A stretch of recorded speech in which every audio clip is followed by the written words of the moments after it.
let me ask you. Maybe it's a naive question. Maybe I'm playing devil's advocate here. Okay, it's bad that he didn't, he didn't concede and he didn't accept the elections. But like on a real practical level, other than rhetoric, dangerous rhetoric, which again should not have happened. It's wrong. It's all again.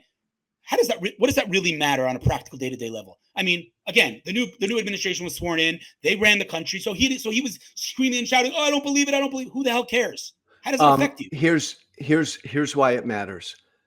Because it led to a violent attempt to try to overthrow an election. Thousands of his supporters stormed the Capitol because they believed his lie. And as you and I sit here, Hillel, 4 years later, 80% of Republicans don't believe Joe Biden won in 2020.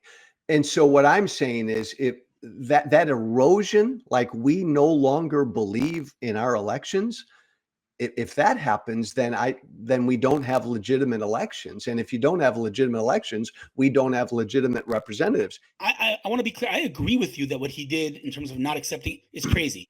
But if you're going to go with we need legitimate elections and we need to respect and we need to have a fair game, then please tell me on what planet, in what universe is it normal to have open borders and let illegals into your country that then have voting rights? That is, and not even require ID. I mean, this is crazy extreme stuff.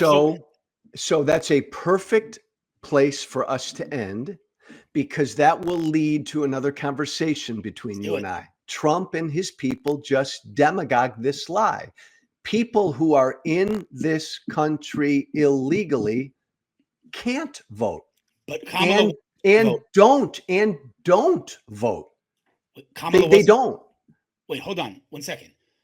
Was that not something that Kamala was trying to facilitate? Was she not? No, gosh, never. Right, no. Now, we can't debate facts. I'll look that up and I'll get back to you on that. No, Hillel, it's against the law to vote in this country if you are not a legal citizen of America. Kamala Harris, Joe Biden, nobody's talked about overdoing that. But no, it's against the law to vote in the country illegally. And there's zero evidence that illegals have ever voted or are voting in our elections. That was a brilliant scare tactic that Trump did really well, and it worked. I'm going to end this right here to say, I freaking love you, my brother. I love this conversation. I love this discussion. We demonstrated for the world that two guys who would die for Israel voted for a different candidate, and they love each other. The Social Contract with Joe Walsh. Every weekday on all of my social channels, 8 a.m. Pacific time, 11 a.m. Eastern time. Spread the word, spread the gospel. Be brave.